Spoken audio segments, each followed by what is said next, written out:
Okay, so if you don't know my story, I'm trying out this digital nomad life. I am by no means a pro. In fact, I am a digital nomad virgin. I decided to try it out in the island of San Pedro in the country of Belize. I actually decided only about 7 days before I bought the ticket and plan to stay here for about a month. I'm just figuring things out as I go along, and I want to share what I learn and what to bring next time I come back.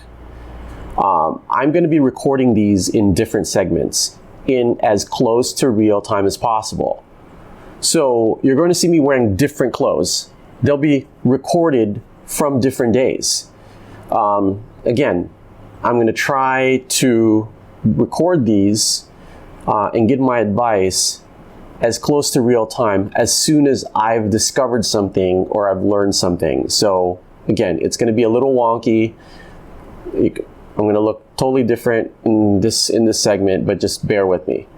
And hopefully you can use some of my learnings to fast track your digital nomad experiments without having to stumble onto it yourself, learning it the hard way, just like I did. And for the items that I actually brought that worked well for me, I will make sure I mention them and give you the link on how to buy them in the description below. So some of the items that I've brought, either the labels have already kind of rubbed off or they don't even have any labels because they're from China. But I'll just look through my Amazon, my Amazon purchase list and, find the links to them. So don't worry about that. Don't worry about writing anything down. Everything is going to be written down in the description and they're going to be linked. 99% of them are going to come from Amazon. So here we go. So the first thing I worried about when thinking about being a digital nomad in San Pedro, Belize is power. So the weather here is unpredictable and you always want to have emergency power. So luckily, you can bring power banks to get your portable instant power anywhere. And so for me, I brought a myriad of different power banks. This one is a little unique and I like this one because this one is devised to be put on your selfie stick. So if you have a phone or if you have a GoPro or something like that, it has the exact same screw-on connection, and so you can actually screw it onto your selfie stick and then you can walk around and have a maximum of 6,000 mAh. Now I don't know how long that's going to take, but so this one's really cool. I don't remember what this one is called. I think it's made by VidPro, but everything I talk about today I will link specifically in the description below so that you have you can get the link and you can just purchase it directly from, I don't know if I purchased this from Amazon, but whatever it is, I am going to link it below. So this one's really cool. This is the one that I carry with me all the time in my little pouch, and this one's only about actually this one is 10,000 mAh, so this one has a lot of power. So I don't have to worry about running out of battery for my phone, for my cameras. I just put it in my pouch, I run a little wire through and I charge as I needed. And then I have a bigger one that I leave in my room, and this is the one that I charge overnight. Stuff, let's see what this one is. Again, I'm not seeing a brand here. I don't remember what this is, but I'm going to link it in the description below once I find it. Speaking of power, one of the biggest electronics that I needed the power because I plan to be working here is my laptop. And so I actually have my laptop right in front of me. And so these things are just not going to cut it. And I actually don't have one of the newer laptops where You could just power it through USB-C. I have, one of the OG laptops where you have to plug it in. And so for that, I brought this, which is also a power bank. So this one is made by Anker. And again, I'm going to link this below. And if you could see here, these are the connections. But the most important thing, why this one's more unique than the other ones, other than the size comparison, is because of this. So this is where I plug my laptop. And so with the onboard battery that the laptop has, I probably, I have a few hours, and then once I run out, I can get one full charge of my laptop with this. So if I charge this overnight, I get one full charge. So that doubles the length of my battery on my laptop. So this one's made by Anker. And this one, let me look at the capacity.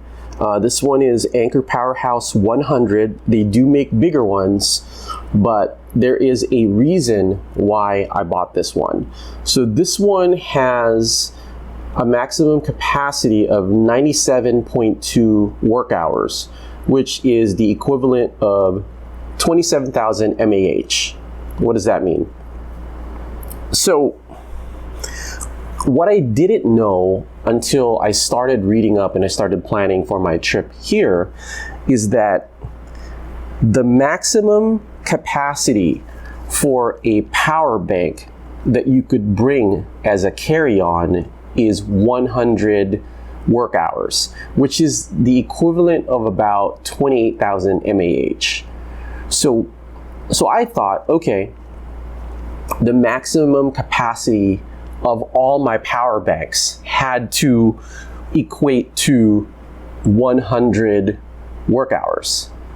But then when I was digging and I was researching, because they don't really make it that specific, is you could bring as many power banks as you want, as long as you carry it with you as a carry-on on the plane, not check-in baggage. And so you can carry as many of them as you want, and each one of them could be 28,000 mAh or what would I say, 100 work hours. So before, when I used to travel, I had to calculate and add them all up and think, are they totaling 100 work hours? Little did I know that you can have as many 100 work hours power banks as you want, as long as, I guess, you're not trying to sell it wherever you're going, like you're not like a distributor or something. Maybe there's a different tax or different fee. But so that's how I was able to get away with all of these legally. So I wasn't doing anything wrong, and I could actually brought double the amount of power banks that I wanted, as long as they are below 100 work hours. And so that's a good tip. That was interesting learning for me as I was researching for this trip, and hopefully that's the first time you guys have ever heard of it, because they don't really make it specific on on travel sites, on the airport, the airline websites. So yeah, so that's the power bank side of this. So one thing before I forget, and this is only specifically if you're traveling to Belize,